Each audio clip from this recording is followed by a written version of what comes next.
Romanos capítulo 4, verso 9.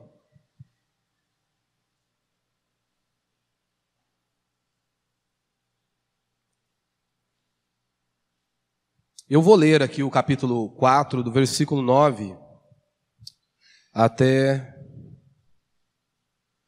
o versículo 12. Romanos capítulo 4, versículo 9 ao versículo 12. Diz assim: essa bem-aventurança é somente para os da circuncisão ou também para os da incircuncisão? Pois dizemos que, no caso de Abraão, a fé lhe foi atribuída como justiça. Como que lhe foi atribuída? Quando ele foi circuncidado ou quando era incircunciso? Não quando foi circuncidado, mas quando ainda era incircunciso. Fica tranquilo que eu vou explicar isso aqui tudinho, tá? E recebeu o sinal da circuncisão como selo da justiça da fé que teve quando ainda não era circuncidado, para que fosse pai de todos os que creem, estando estes na incircuncisão, a fim de que a justiça seja atribuída em favor deles.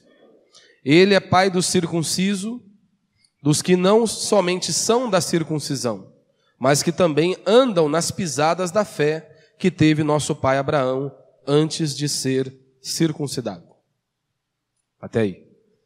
Vamos só relembrar um pouquinho aqui da carta de Paulo aos Romanos, porque eu dei uma pausa aqui alguns dias, então pode ser que você perdeu aí o foco. Eu preguei, a última pregação minha foi do capítulo 4, do verso 1 ao verso 8. Só para a gente lembrar, temos estudado aqui a epístola de Paulo aos Romanos, é uma carta que Paulo envia à igreja que está ali em Roma.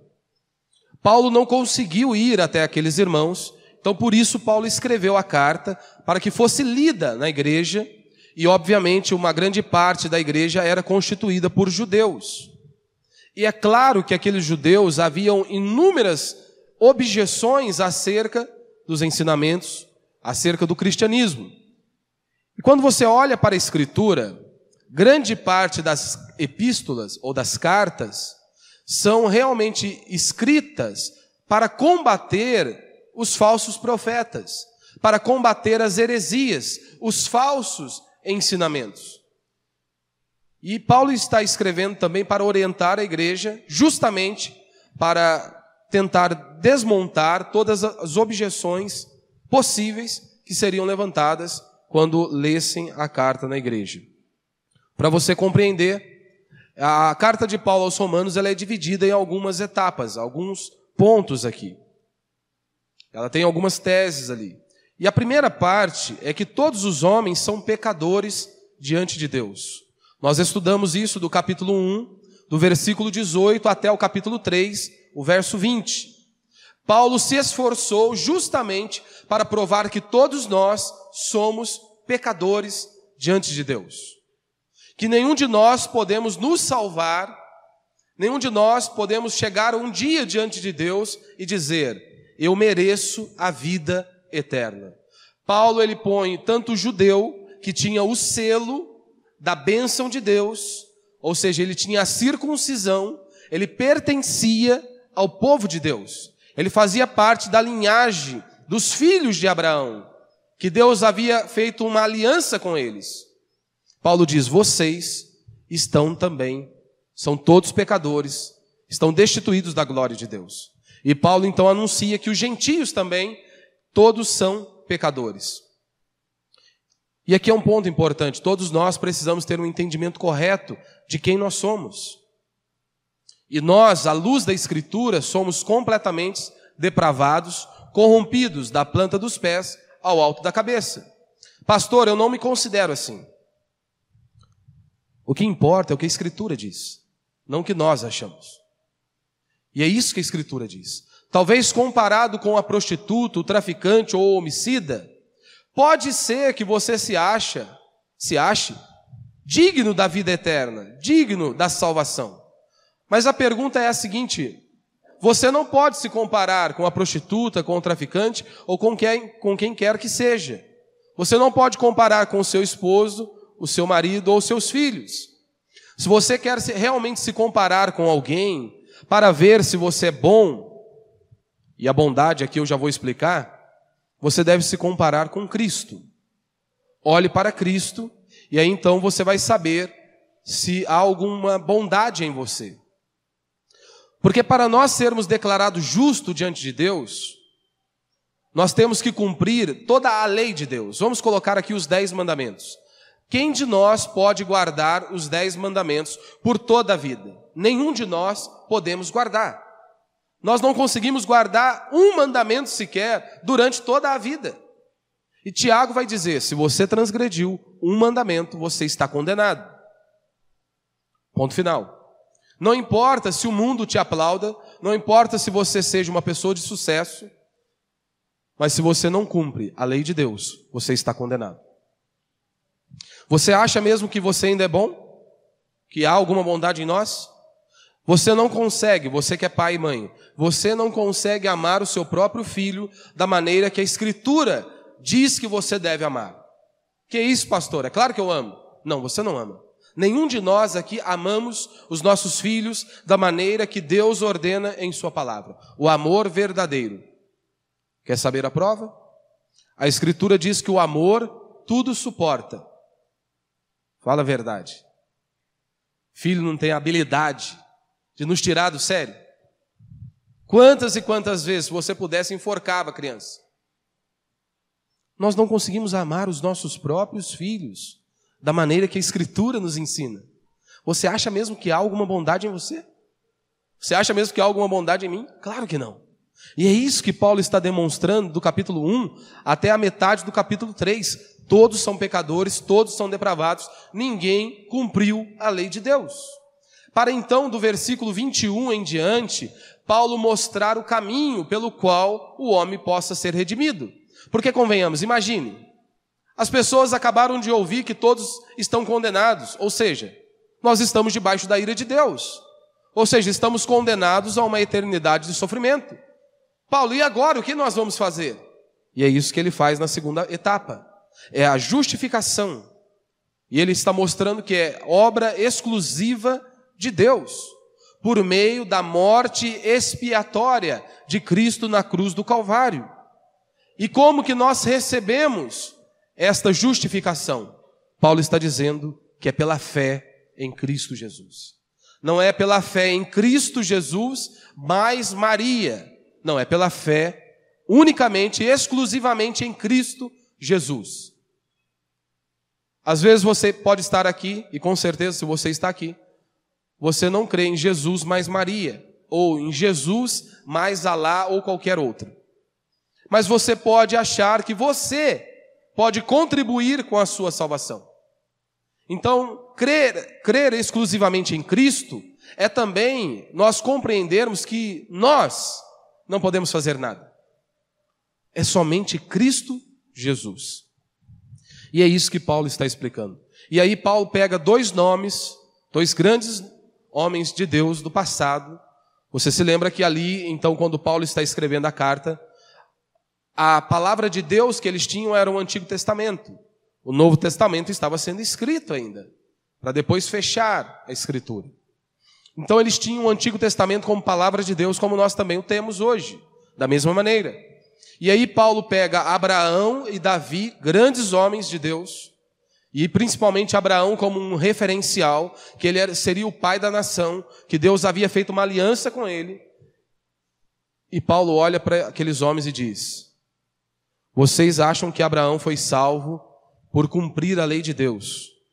Haja visto que a lei de Deus ainda nem tinha vindo. A lei só veio 430 anos após. Mas aí os judeus alegavam que Deus já havia colocado a lei dentro do coração de Abraão. E aí Paulo então derruba esse argumento com a própria Escritura, citando ali Gênesis capítulo 15, do verso 1 ao verso 6, aonde no verso 6 culmina com dizendo o seguinte, que Abraão creu em Deus e isso lhe foi imputado como justiça.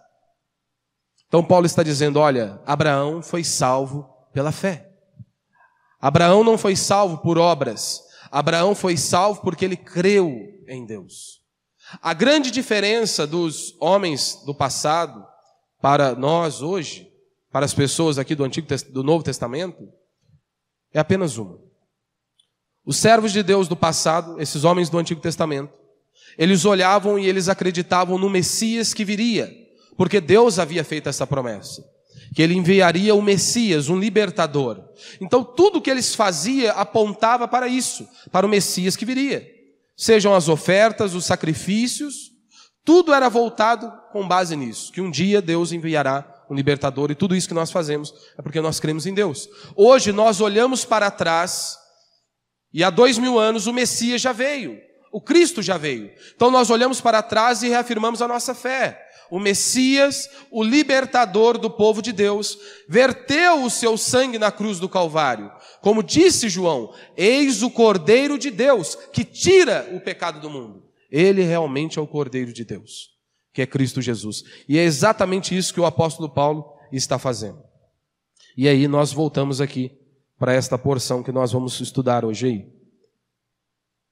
E antes de entrarmos e analisarmos os versículos, quero apenas falar algo que está diretamente ligado com a pregação. Filipenses capítulo 2, verso 12, Paulo diz à igreja, instruindo os irmãos, ele diz: desenvolvei a vossa salvação, com temor e tremor, desenvolvei a vossa salvação.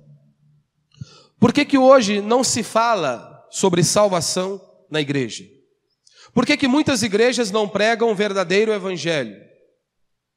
Por que a pregação do evangelho não é anunciada? Por que muitos líderes não anunciam acerca da salvação do verdadeiro evangelho? Primeiro, porque muitos acham que é um tema sem graça falar acerca da eternidade. Muitos acham que não vai chamar a atenção. Eles acham que é melhor falar sobre bênção, sobre um consolo, mas não existe consolo sem a verdade. Então é um falso consolo. Por isso que muitos optam em falar sobre bênção, princípios de prosperidade, consolo e por aí vai. Eles acham que é melhor. Por isso eles não falam sobre salvação, sobre conhecimento. Um outro engano. Por que muitos não pregam o verdadeiro evangelho e não falam sobre a salvação? Porque eles acham que todos que estão ali ouvindo são salvos. Este é o grande problema. Os pastores acham que todos que estão dentro do prédio da igreja, todos eles são salvos. E não são. Eu gostaria de poder reafirmar que todos vocês que estão aqui hoje, me ouvindo, são salvos. Mas eu não posso reafirmar isso. Eu não posso afirmar com propriedade que todos vocês que estão aqui nasceram de novo. Queria poder dizer isso. Mas muitas pessoas já se acostumaram, até criar um vocabulário gospel, mas não nasceram de novo. O Espírito de Deus não habita nelas. Ou seja, não se arrependeram dos seus pecados. Elas podem até ter um vocabulário gospel, aprenderam algumas palavras gospel, mas estão indo rumo ao inferno, mesmo frequentando um local de culto.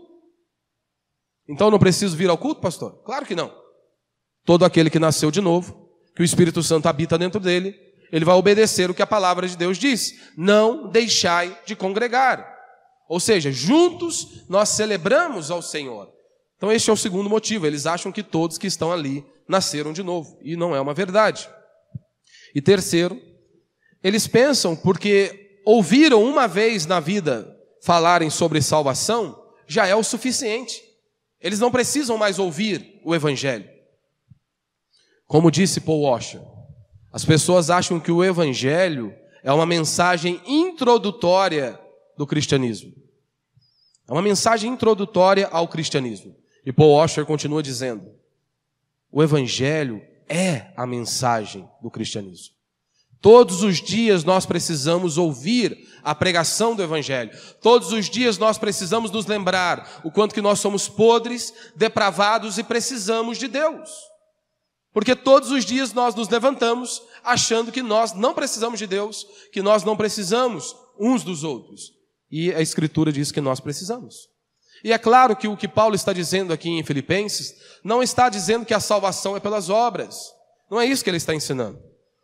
Você notou, ele diz, olha, desenvolvei a vossa salvação, não adquira a vossa salvação. Ele não disse adquira a salvação, mas desenvolvei. Ou seja, eu só posso desenvolver aquilo que eu já tenho. Nós já fomos salvos por Cristo Jesus. Agora nós temos que crescer na salvação. Nós temos que crescer no conhecimento da palavra de Deus. Nós temos que crescer no entendimento e na prática desta palavra. Ouvimos, aprendemos e aplicamos, desenvolvemos na prática isso. E quanto mais você compreender o assunto da salvação, da justificação pela fé, de quem nós somos, melhor você vai viver nesta vida. Quanto mais você conhece a Deus por meio da Escritura, você se aprofunda no seu conhecimento da palavra de Deus, melhor você vai viver nesta vida. Por isso é tão importante você estar no local que pregue realmente a Escritura e seja fiel à palavra de Deus. E como eu disse, Paulo então ele cita os dois exemplos, tanto Abraão quanto Davi, para mostrar o seguinte: Deus salva pecadores como você e como eu, por meio da justificação pela fé e somente pela fé em Cristo Jesus, e não por coisa que nós fizemos. E para você compreender a carta de Paulo aos Romanos, é muito importante você ter em mente o seguinte: Paulo está escrevendo a sua carta. E Paulo, então, é como se ele estivesse diante de um judeu, levantando algumas objeções. Então, Paulo escreve como se estivesse dando uma resposta àqueles homens. E aí, aqui do verso 9 até o verso 12, é isso que ele está fazendo. Ou seja, como se alguém estivesse ali dizendo: Paulo, beleza. Você disse então que Abraão foi salvo e ele foi justificado pela fé. Ótimo, nós não temos problemas quanto a isso. Ele não foi justificado pelas obras da lei, já compreendemos isso. Ô Paulo, mas Abraão, ele é o pai dos judeus. Abraão é o pai daqueles homens que foram circuncidados. Ou seja, Deus fez uma aliança com o povo de Abraão, com aquela nação. Ou seja, Paulo, a salvação então não pertence somente ao povo judeu? Aqueles que têm o selo da promessa, da bênção de Deus? A salvação não é somente para esse povo? E a resposta de Paulo é o que nós acabamos de ler: não. Como ele diz, né? No verso... Vamos ler aqui novamente, né? O verso 9 em diante. E essa bem-aventurança é somente para os da circuncisão ou também para os da incircuncisão? Aqui é a pergunta. Pois dizemos que no caso de Abraão, a fé foi-lhe atribuída como justiça. E aí então, Paulo, como é que vai ser? Como que lhe foi atribuída?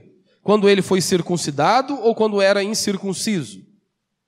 Não quando foi circuncidado, mas quando ainda era incircunciso. A circuncisão, você precisa se lembrar, que era a pele que cobria o prepúcio, ali, ou seja, do órgão genital masculino. E ali então fazia uma cirurgia, retirava aquela pele como um símbolo da aliança de Deus, como um símbolo para cortar o pecado, que Deus havia feito uma aliança com aquele povo. E o judeu levava isso muito a sério. Para você ter noção, uma criança de 8 anos, ela era circuncidada. Tinha que fazer. Senão nem no templo eles eram aceitos. Se um judeu não fosse circuncidado, ele não poderia entrar no templo. Isso era algo muito sério para um judeu. Ou seja, aquilo era evidência de que eles eram um povo de Deus, que Deus tinha uma aliança com eles. E aí, então, é isso que Paulo está dizendo. Não é dessa maneira. Na verdade, quando Abraão foi salvo, é isso que Paulo está dizendo aqui, Abraão não era circuncidado ainda. Quando Deus chamou Abraão, ainda como Abrão, ele não era circuncidado, como nós vamos ver aqui no decorrer do texto. Ou seja, então a salvação não era apenas para os descendentes físicos de Abraão. Você se lembra quando Jesus disse: ei, vocês dizem que são filhos de Abraão? Deus pode suscitar destas pedras filhos a Abraão. Ou seja, vocês dizem que têm uma aliança com Deus e vivem como ímpios, como depravados? Vocês estão debaixo da ira de Deus. Deus pode levantar destas pedras filhos a Abraão. E é isso que Paulo está provando. Olha, a salvação não é apenas para este povo judeu, que tem uma ligação física com Abraão. Então a história começa ali em Gênesis capítulo 15, nós vemos isso. Que Deus disse a Abraão: Abraão creu e isso lhe foi imputado como justiça. Abraão creu em Deus e isso lhe foi imputado como justiça. E logo após isso, Abraão foi circuncidado. Ou seja, ele recebe um selo, uma marca. Então a circuncisão era uma marca distintiva de todos os judeus, que fazia realmente ali uma separação. Para os judeus era algo muito forte esta questão da circuncisão. Era a evidência da salvação e da marca do povo de Deus. E os judeus eles levavam tão a sério que eles nem comiam com os gentios. Quando eles compravam algo, eles faziam todo um ritual de purificação. Não era nem por questão de higiene, era questão espiritual. Eles faziam todo um trabalho ali justamente para purificar. E aí então Paulo ele vai dar a sequência dos fatos para corroborar por meio da escritura o que ele estava dizendo. Olha, o que eu estou falando para vocês é o que está na Bíblia, é o que está na palavra de Deus, é o que vocês têm em mãos. Então preste atenção nos fatos. E aí então Paulo cita, olha, Gênesis capítulo 12, que é isso que ele está dizendo aqui, olha, Abraão quando foi chamado por Deus, ele ainda não era circuncidado. E aí eles tinham domínio do Antigo Testamento. E então vamos para a história, vamos para a Bíblia. Gênesis capítulo 2, Deus chama Abraão. Até então, Abrão. No capítulo 15, Deus reafirma a sua aliança com Abraão. Deus reafirma a sua aliança. E diz que Abraão creu em Deus e isso lhe foi atribuído como justiça. Gênesis capítulo 17, 14 anos depois, nós lemos ali na sequência, mas foram 14 anos para chegar nesse determinado ponto. Foi aí então que Abraão recebe o selo da sua fé, ou seja, a circuncisão. Aí Deus muda o nome de Abrão, de pai exaltado, para Abraão, pai de multidões. Então foram longos anos. Mas quando Deus selou a salvação e diz que Abraão creu em Deus e foi-lhe atribuído, imputado como justiça, Abraão ainda não havia sido circuncidado. Ou seja, ele não tinha recebido nenhum selo. Por que eu disse tudo isso? Para reafirmar o seguinte: Paulo estava tentando desmontar a ideia de que Abraão tinha feito alguma coisa para ser salvo. Era isso que Paulo estava mostrando. Abraão não fez nada para ser salvo, ele creu em Deus, ele confiou em Deus. E Paulo já tinha anunciado que tanto o judeu quanto o gentio estavam perdidos e todos dependiam da graça de Deus. E aqui nós temos um ponto muito importante. Tanto no Antigo Testamento quanto no Novo Testamento, todos foram salvos pela fé. Sim, todos foram salvos pela fé. Nós vemos as pessoas dizendo que do Antigo Testamento foram salvos pela lei. Ninguém pode ser salvo pela lei. Ninguém pode oferecer nada a Deus. Abraão diz que Abraão, o pai das multidões, foi justificado porque ele creu em Deus. Creu em Deus. A grande diferença é que os nossos irmãos do passado, eles olhavam para frente, esperando o Messias. Nós olhamos para trás e o Messias já veio. Mas todos nós somos salvos pela graça, pela fé, pela misericórdia de Deus. Somos salvos pela graça, por aquilo que Cristo fez na cruz do Calvário. O selo era a circuncisão.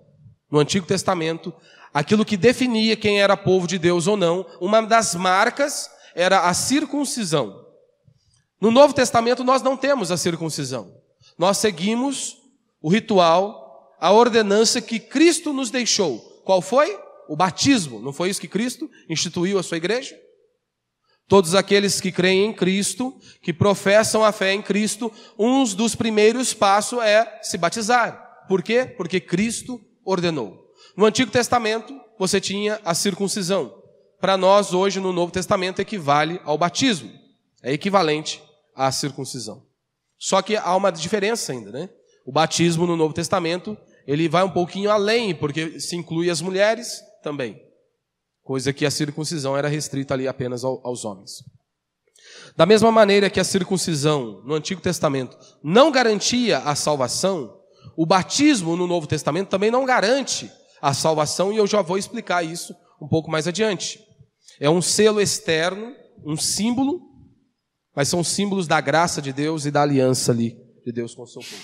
Então, primeiro princípio aqui, o batismo não salva.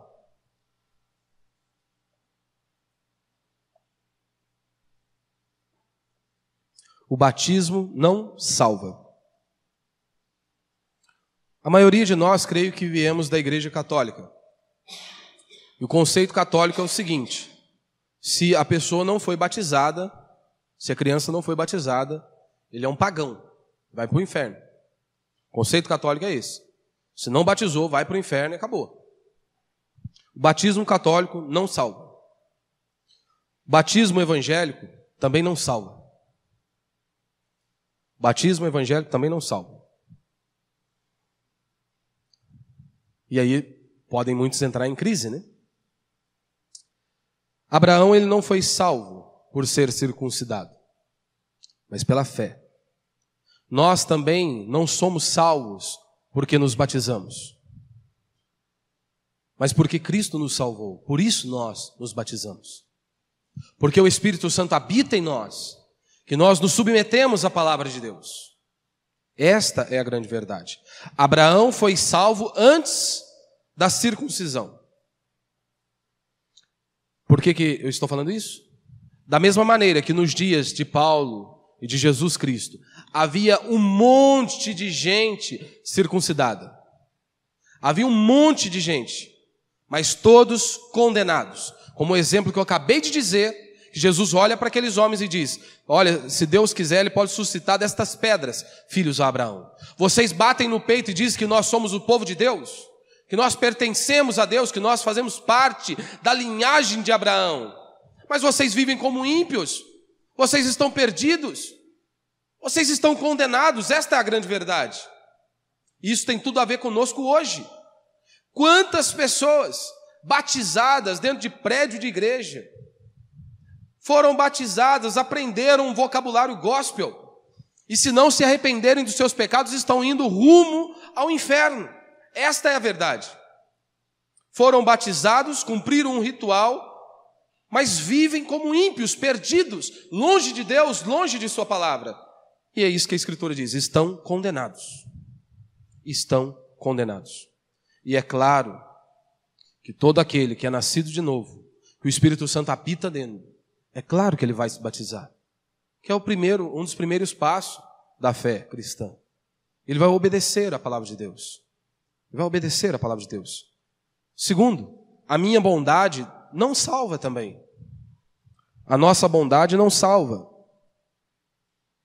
Não foi a lei que salvou Abraão. É o que Paulo está dizendo. Quando Deus prometeu dar Canaã a Abraão, a terra prometida a Abraão, ainda não tinha lei. Como eu disse, a lei vem 430 anos depois. Então não foi isso que salvou. A lei está aqui justamente para mostrar que nós não podemos nos salvar. A lei está ali escancarada para que eu e você olhemos para ela e dizemos: é impossível eu fazer isso. É impossível eu cumprir isso. Ou seja, nada que eu faça, se é com base no que eu faço, por que Cristo veio e morreu em nosso lugar? Se nós poderíamos nos salvar, se a salvação dependesse de mim, de você, por que Cristo veio então morrer em nosso lugar? Ora, é algo totalmente contraditório. Se nós pudéssemos nos salvar, Cristo não precisaria ter vindo até nós. Mas muitos que se dizem cristãos, eles acham que Jesus veio para mostrar o caminho da salvação. Não. Jesus não veio para mostrar o caminho para que nós pudéssemos ser salvos. Cristo, ele veio para nos salvar. Ele veio para nos salvar, porque nós não poderíamos subir até Deus. Por isso que ele enviou o seu Filho, para nos resgatar. E isso é algo muito sutil. Quantas pessoas querem acrescentar alguma coisa à salvação?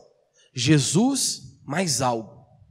Seja Jesus mais Maria, Jesus mais Alá, ou Jesus mais eu.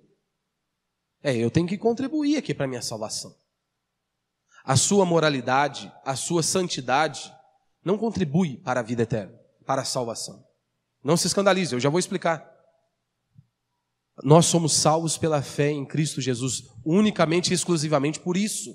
Mas todo aquele que foi lavado pelo sangue do Cordeiro, todo aquele que o Espírito de Deus habita dentro dele, é claro que ele vai ter um padrão de moralidade, é claro que ele vai andar em santidade, ele vai andar de modo que glorifique a Deus. Como um dia um pastor me disse, eu não acredito neste negócio de predestinação. O cara pode estar lá na baderna, curtindo lá com inúmeras mulheres, e ele vai dizer, eu fui predestinado para a vida eterna. A resposta que eu dei para ele foi uma apenas. Um camarada que fala isso, que ele está lá, na vida louca, curtindo com mulheres, e ele tem a coragem de abrir a boca dele para dizer que ele foi predestinado para a vida eterna, um camarada desse nunca nasceu de novo. Um camarada desse não conheceu a Deus, porque é isso que a Escritura diz. Um camarada desse, se ele não se arrepender dos seus pecados, ele está indo para o inferno. É isso que a palavra de Deus nos ensina. Se não houver arrependimento, ele está indo rumo ao inferno. Por que eu sei disso? Ora, Jesus falou, aquele que me ama guarda os meus mandamentos. O salmista diz, tu nos deste os teus mandamentos para quê? Para que os cumpramos à risca. Então é claro, meu irmão, que todo aquele que nasceu de novo, se o Espírito Santo habita em você, você vai se submeter à palavra de Deus. Você vai caminhar na palavra de Deus. Não estou dizendo que você não vai pecar, que você não vai errar. Mas você chora diante de Deus, se prostra diante de Deus, clama ao Senhor e recebe o perdão de Deus e continua. Então um camarada que está numa vida louca e diz que foi predestinado, você tem que fingir que nem escuta. Melhor, fingir não. Você deve orientá-lo, dizer, olha, se você não se arrepender, você está condenado. Essa é a verdade. Se você não se arrepender, você está condenado. Você está equivocado quanto a isso. E nós precisávamos de Cristo. Cristo foi ele que cumpriu toda a lei de Deus. Você se lembra? Nós não cumprimos a lei de Deus. Eu dei o exemplo dos filhos, que nós não conseguimos amar os nossos próprios filhos. Isso está claro. Os discípulos olharam para Cristo e disseram que andaram com ele, não viram nele nenhum pecado. Nenhum dia Cristo olhou para uma mulher com um olhar impuro. Nenhum dia ele falou uma palavrinha atravessada para alguém. Ele cumpriu a exigência de Deus Pai. Ele tinha que ser perfeito. E a ira de Deus precisava ser descarregada sobre alguém assim, que cumpriu todos os mandamentos. E Cristo cumpriu. Então lá na cruz, cuspido, humilhado, açoitado, no meu lugar e no seu lugar, por meio dele que nós recebemos a vida eterna. Porque ele pagou um preço. A ira de Deus foi descarregada sobre ele. Então por isso que é pela fé somente nele. Porque ele foi o único que pagou o preço. E é por meio dele que nós podemos ser salvos. Somente por meio dele. Então se nós agimos com base confiantes em nós mesmos, ou seja, eu tenho algo para apresentar a Deus, a Bíblia diz que as nossas obras são como trapos de imundícia. Nós não temos nada para oferecer a Deus. Então, se eu começo a agir confiante em mim mesmo, eu vou anular o agir de Deus. Você se lembra lá de Elias? Elias monta o altar. E o que ele faz? A ideia era descer fogo do céu. Elias prepara o altar. Normalmente jogaríamos combustível no negócio. Elias não, enche o altar de água aí, vamos derramar água. Para quê? Qual que era o objetivo? Para que quando o fogo viesse do céu, as pessoas pudessem compreender, realmente isso aqui é Deus. É o poder de Deus. Ou seja, não tem nada humano nesse negócio aqui. Foi Deus quem fez e ponto final. Você se lembra quando Jacó venceu a batalha? Como que Jacó venceu a batalha com o anjo? Diz o texto que é chorando, pedindo mercê. Quem que vence uma batalha desse jeito? Chorando. O que o apóstolo Paulo diz? Quando sou fraco, então é que sou forte. A lei está aqui justamente para mostrar isso. Nós não podemos. Nós não podemos. A lei vai suscitar ali a ira de Deus. Por quê? Se os mandamentos estão ali e você transgrediu os mandamentos de Deus, a ira de Deus precisa ser descarregada. Se eu quebrei o mandamento de Deus, eu pequei contra um Deus que é santo. Esse é o problema das pessoas. Eles não conseguem, eles acham que Deus é como nós. Deus é santo, santo e santo, diz a Escritura. Ele é santo e nós pecamos contra este Deus. Ou seja, nós transgredimos os mandamentos dele. E a lei está aí para mostrar isso. Olha, você quebrou o mandamento de Deus. Se você quebrou, a ira dele será descarregada sobre você. A lei está aí para justamente provar para mim e para você. Nós não podemos. A lei veio para mostrar que nós não conseguimos cumprir os mandamentos de Deus. Ou seja, a lei veio para provar que eu e você somos pecadores. É para isso que a lei de Deus está aqui. Para mostrar que todos nós somos depravados. E a fé vai garantir a salvação. A fé garante a salvação. Verso 16, Paulo vai dizer, né? Por essa razão, a promessa procede da fé, para que seja segundo a graça, a fim de que a promessa seja confirmada a toda a descendência, não somente os que são da lei, mas também os que são da fé que Abraão teve. Ele é o pai de todos nós. A fé garante isso. Você se lembra lá de Filipenses 1:6, que diz, aquele que começou a boa obra em nós, há de completá-la até a volta de Cristo.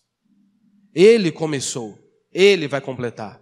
O que nós temos que fazer é nos prostrarmos diante dele, clamarmos a ele, porque nós precisamos dele. É ele que vai fazer. Romanos capítulo 8, verso 1, Paulo vai dizer, portanto, agora já não há condenação alguma para os que estão em Cristo Jesus. Ou seja, não há condenação alguma para aqueles que estão em Cristo Jesus. João capítulo 10, verso 28, Jesus disse, dou-lhes a vida eterna e jamais perecerão, e ninguém as arrancará da minha mão. Eu lhes dou a vida eterna. Por que que algumas pessoas creem que perdem a salvação? Por que que alguns creem, então, que eles perdem a salvação? Interessante, se você notou aqui no verso 16, que ele diz, né? Diz o seguinte, e essa é a razão porque provém da fé, para que seja segundo a graça, a fim de que seja firme a promessa para toda a descendência, não somente ao que está no regime da lei, mas também o que é da fé que teve Abraão, porque Abraão é pai de todos, a fim de que seja firme a promessa. Então, por que que algumas pessoas acreditam que perdem a salvação? O que não é firme é algo que é abalável. É abalado, pode ser abalado. Algumas pessoas perguntam, pastor, eu posso perder a salvação? Aí eu respondo com outra pergunta. Mas quem te salvou? A pergunta deve ser essa. Depende de quem te salvou. Ontem eu estava salvo, mas hoje, acordei, mulher já brigou comigo, já quebrei o pau em casa, fui para o trabalho, o patrão estava o cão hoje, hoje o negócio está feio. Se Jesus voltar hoje, eu estou perdido, estou para o inferno. Sabe o que você está dizendo? Sabe o que eles estão dizendo? Ontem eu fui salvo, mas eu tive uma parcelinha ali da minha salvação. Hoje, se Jesus voltar, chutei o balde, briguei com a mulher, briguei lá no trabalho, perdi a salvação. Ou seja, ele é salvo porque há uma parcela dele ali na salvação. Há uma contribuição dele ali para ser salvo. É isso que eles estão dizendo. Eles olham para eles mesmos. Meu irmão, louvado seja Deus que a vida eterna depende daquilo que Cristo fez na cruz do Calvário. Senão todos nós aqui estaríamos perdidos. Todos nós estaríamos condenados, se dependesse de nós. Louvado seja Deus, porque é pela fé em Cristo Jesus, com base nos méritos de Cristo Jesus, porque se dependesse de nós, nós estaríamos perdidos. Estaríamos perdidos. Então, se a pessoa te perguntar, eu posso perder a salvação? Você pergunta a ela, quem te salvou? Se você crê em Cristo, se foi Cristo que te salvou, você não perde. Agora, se foi outra pessoa ou depende de você, com certeza você pode perder. Por isso não se perde a salvação, visto que quem nos sustenta é Cristo. Por que eu tenho certeza que eu vou estar com Ele na vida eterna? Porque eu sou bom? Porque há alguma bondade em mim? Não, é claro que não, porque Deus é bom, porque Deus é misericordioso e Deus me separou. Da mesma maneira é com você. Porque eu sei que eu vou perseverar até o fim, porque Ele garantiu. É somente isso que eu tenho que fazer, é depender dEle, é me prostrar diante dEle e confiar nele, porque é Ele que vai me sustentar. E ponto final. É isso que nós temos que fazer. Acreditarmos e confiarmos nele. Para a gente encerrar, a salvação é pela graça, mas às vezes nós achamos que lá no fundo nós somos merecedores da vida eterna. Nós não somos. Você não é, eu não sou. Nós não somos merecedores da vida eterna. Nós não precisamos fazer algo. Como eu disse, a santidade, a moralidade, não é isso que vai contribuir para a vida eterna. São resultados. Porque se Deus te separou, são evidências. Se Deus te separou, se o Espírito Santo habita em você, é claro que você vai ter um padrão de moralidade, de santidade, e vai querer viver para a glória de Deus. Isso é normal. Nós temos que nos desvencilhar destas coisas, do nosso orgulho, da nossa arrogância, porque as pessoas acham difícil demais. Como assim? De graça? Só aquilo que Cristo fez na cruz do Calvário? Eles acham que é só. Ou seja, nós temos que acrescentar alguma coisa. Não, eu tenho que fazer alguma coisa. Como é que eu vou falar para o pessoal lá? Aqui só, vou estar com Cristo porque Cristo fez aquilo na cruz do Calvário e a minha parte não entra, não? Não, não entra. Nós cremos naquilo que Cristo fez na cruz do Calvário. Pastor, então, e aí? E o batismo? Precisa batizar ou não precisa batizar? Claro que precisa. Nós vemos aí a importância. O que salvou Abraão foi a fé. Mas Deus lhe deu um sinal, um símbolo, algo externo, que no caso ali era a circuncisão. Para nós hoje é o batismo. É um sinal externo. Então, se você realmente se arrependeu dos seus pecados, o Espírito Santo habita em você, isso é o primeiro passo que você vai dar. Se batizar e professar ali a sua fé. Porque é isso que nós fazemos aqui no batismo. Nós estamos confessando publicamente que cremos em Cristo Jesus, que nós cremos nele somente, que nós seremos salvos por ele, somos salvos por aquilo que ele fez, e nós estamos assumindo um compromisso diante de Deus, em primeiro lugar, e diante da comunidade, de honrar a palavra de Deus e de viver para a glória de Deus. E isso não é um compromisso de perfeição. Batismo é arrependimento de pecado, você precisa se lembrar disso. Não é batismo para perfeição, é batismo de arrependimento de pecado. Se você se arrependeu dos seus pecados, você crê em tudo aquilo que nós pregamos em Cristo Jesus, sou salvo somente por ele, você está apto para se batizar. Essa é a grande verdade. É isso que nós vemos na Escritura. E aí então você andar em novidade de vida para glorificar a Deus. E aqui nós temos um ponto importante para encerrar. Jovens acham que serão salvos pela fé dos pais. Ou você é salvo porque meu pai me mandou batizar. Esquece disso. Você também precisa se arrepender dos seus pecados. Você não vai ser salvo pela fé dos seus pais. Você precisa se arrepender dos seus pecados e crer em Cristo. É isso que você precisa fazer. Não é apenas dar um mergulho nas águas e está tudo legal. Estou salvo. Não, há muitos que foram batizados e estão condenados. Se não se arrependerem dos seus pecados, estão condenados. E aqui é uma grande advertência a nós, pais. Nós temos que pregar o evangelho aos nossos filhos. Nós precisamos inculcar a palavra de Deus na cabeça deles. De todos os nossos filhos, você deve pregar o evangelho a eles. Não importa a idade deles. Desde pequeno, ensine a palavra de Deus e diga a ele que um dia ele vai estar diante do Deus Santo e Todo-Poderoso. Como diz um pastor, Deus é santo, santo, santo. Deus não é legal, legal, legal. Ele é santo, santo, santo. E se não houver arrependimento de pecado, é o que? Condenação eterna. Ponto final. É isso que existe. Então nós temos que pregar para os nossos filhos e ensiná-los que um dia eles estarão diante do Deus Todo-Poderoso. E se eles não se arrependerem dos seus pecados, eles irão passar uma eternidade em sofrimento. Mas mais uma vez eu faço a mesma pergunta para você. Será mesmo se você crê que um dia você vai estar diante de Deus? Porque para você ensinar isso para os seus filhos, você precisa crer nisso. Que um dia você estará frente a frente com Deus. O Deus Todo-Poderoso, o soberano sobre tudo e sobre todos. Para você pregar isso para o seu filho, você precisa acreditar. Que um dia você estará diante de Deus. Porque muitos não acreditam que estarão um dia diante de Deus. Como eu sei? Pela maneira que eles vivem. Da maneira que vivem. Porque se acreditasse que um dia estariam diante de Deus, não viviam perdidos e totalmente sem rumo, mergulhados em seus pecados. Porque eles acreditariam que um dia eles estariam diante de Deus. E que os olhos do Senhor passam por toda a terra. E tudo que eu faço, Deus está vendo. Por esse simples fato. Por essas evidências. Que Deus nos dê graça a cada dia. Que Deus possa gerar temor dentro de nós. Por meio da palavra. Por meio da palavra, por meio da Escritura. Para que nós possamos nos examinar dia após dia. À luz da palavra de Deus.